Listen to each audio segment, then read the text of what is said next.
Todos, prazer, sou Bruno Hilário de Axalá e venho mais uma vez através desse meio de comunicação falar um pouco mais sobre os orixás. Mas antes que eu comece a falar sobre eles, gostaria de pedir para você que assiste os meus vídeos que se inscreva no nosso canal Relíquia dos Orixás no YouTube, que também compartilhe o nosso vídeo pelo Facebook e deixe o seu like lá. E antes que a gente comece a falar um pouco sobre os orixás, também gostaria de pedir para você que ative o sininho de notificação, pois assim toda vez que eu postar um vídeo, você vai estar assistindo os meus vídeos na sua timeline e compartilhando para que as pessoas também possam ver um pouco mais sobre essa cultura chamada Batuque aqui do Rio Grande do Sul, propriamente da nossa nação Ijexá, tá bom? Vamos dar seguimento então à nossa história.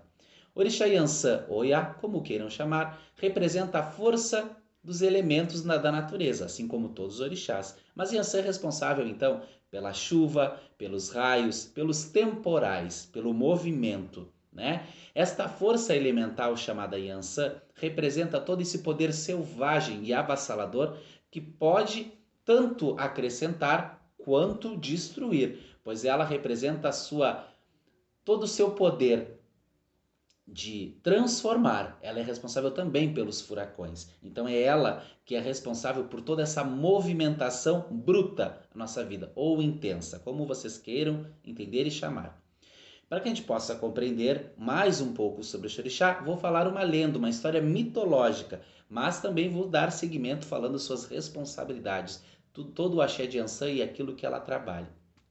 Lembrando também, se você quiser saber um pouco mais sobre este orixá, pode me chamar pelo WhatsApp ou também aqui na nossa página no Facebook, Bruno Hilário, tá bom? Vamos lá. Iansã é responsável pelos elos, responsável pelas uniões. Iansã também é responsável por tudo aquilo que traz alegria. Ela é responsável pela força das divisões. É ela que seleciona aquilo que está ao nosso redor. Ela que nos une e que nos separa, ou seja, ela é responsável pelos elos, pelas alianças, tá bom?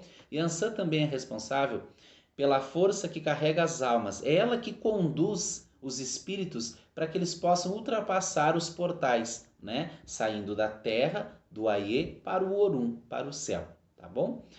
Vamos ver o que mais que eu posso falar. Iansã também é responsável pelo poder da liberdade. É ela que traz toda essa intensidade, todo esse poder de poder ser livre, ser forte. Tanto que assim conta que Iansã ela é búfalo quando está selvagem e é borboleta quando se encontra alegre, né? Iansã também é responsável por todos os excessos, por tudo aquilo que está em extrema intensidade em nossa vida. É ela responsável pelos vícios, podemos dizer.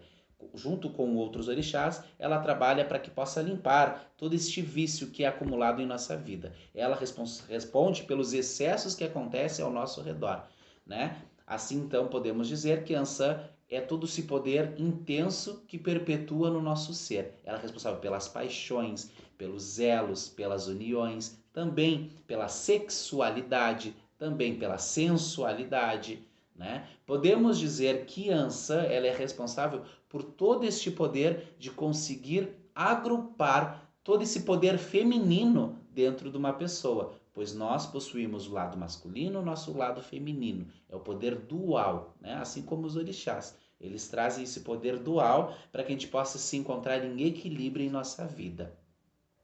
Iansã também é responsável pela astúcia, também é responsável pela ambição, também é responsável pela articulação e assim entre outras questões.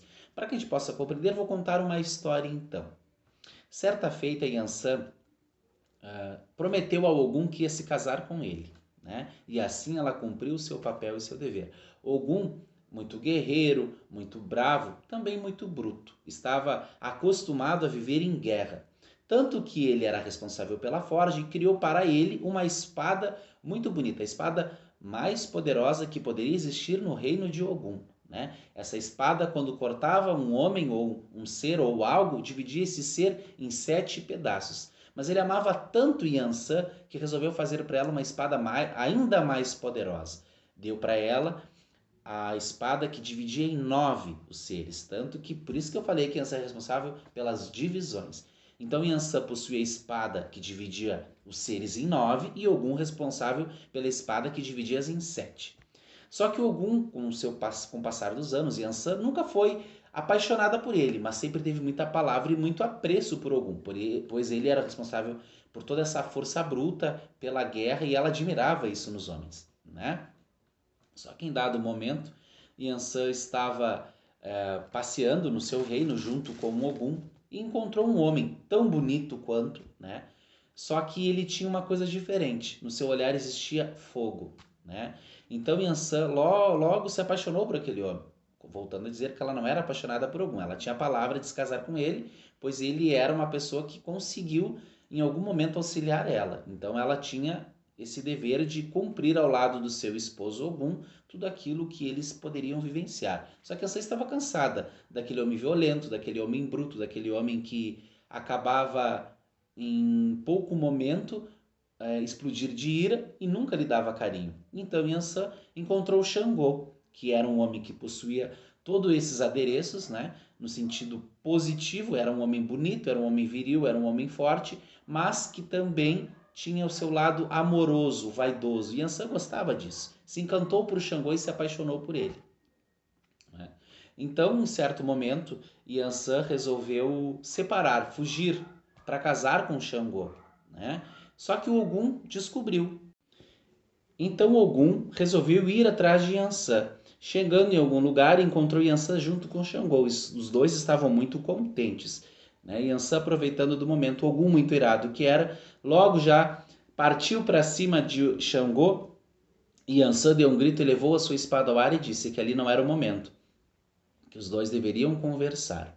Ogum então acatou as ordens da sua esposa, pois amava muito ela. E Yansan então resolveu convidar Ogum para beber. Xangô se afastou um pouco para um canto, né?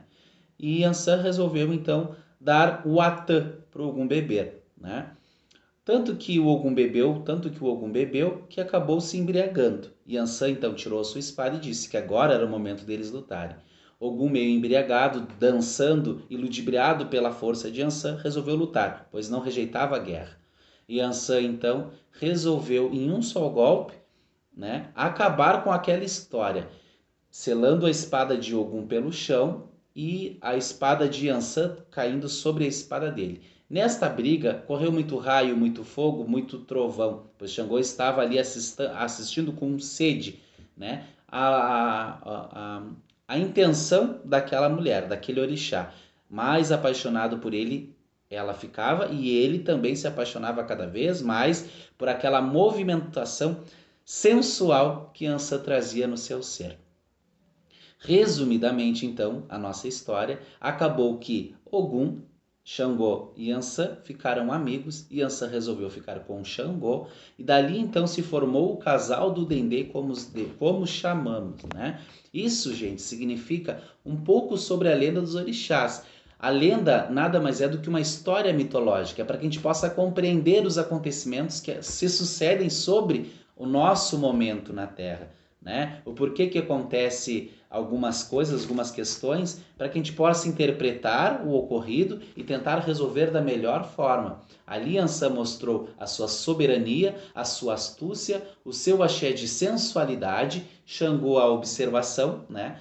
Mostrando que estava ali quente naquele calor todo daquela briga e cada vez mais se apaixonando por Yansan, e Ogum, com toda a sua fúria, aprendendo a conter a sua ira e resolver da melhor forma toda a situação, né? Então, o axé de Yansan é nada mais do que isso. Os elos que se unem, os elos que se separam. Ela é responsável pela sensualidade, como eu falei, responsável pelo poder de conduzir, né, uma situação. Ela é responsável por encaminhar as situações. É a mãe que divide em 9, é o orixá que tem o poder das divisões, né? Aqueles elos que se permanecem porque Yansan quer, os elos que se separam é porque Yansan quer, e assim então acontece. Assim como ela une, ela também separa. Responsável então pelos casamentos. É ela que recorremos quando necessitamos fazer um axé de união, né? Para que ela possa unir esse matrimônio, para que ela possa trazer este axé de elo, de união na vida das pessoas. Mas também podemos, quando precisamos de uma liberdade, recorrer a Yansan, para que ela desfaça esses elos, né, e ajude a gente a se libertar de certas coisas que nos corrompem, nos corrói. Como eu sempre digo, que Yansan possa trazer na vida da gente todos os elos que se unem e desfaça tudo aquilo que não nos vale a pena, aquilo que não nos pertence mais, pois ela é responsável pela liberdade, também junto com alguns outros orixás, tá bom? Espero que vocês tenham gostado. Peço que vocês deixem o seu like, ative o sininho ali, como eu falei, se inscreva no nosso canal e assim eu vou contando um pouco mais. Cada vez eu vou falando um pouquinho mais sobre os orixás. Eu não deixo tudo explícito, gente, porque tem muitas coisas que a gente pode conversar ao longo do tempo, né? Pode explicar e também para que as pessoas que tenham interesse possam entrar em contato comigo, né? Através do Facebook ou pelo meu WhatsApp, que vai estar aqui em algum momento no nosso vídeo, e para que vocês possam conversar, se alguém quiser uma consulta, alguma coisa assim, tá bom, pessoal? Obrigado pela atenção de vocês. Peço que o Orixá Yansan nos permita a ser liberdade aquilo que nos faça mal, que nos ajude a nos livrar daquilo que a gente mesmo nos escraviza, né? Pedindo a ela que ela nos una aos bons elos e desfaça tudo aquilo que não nos pertence, aquilo que não nos ajuda a evoluir, tá bom? Um axé a todos, muito obrigado e até uma próxima.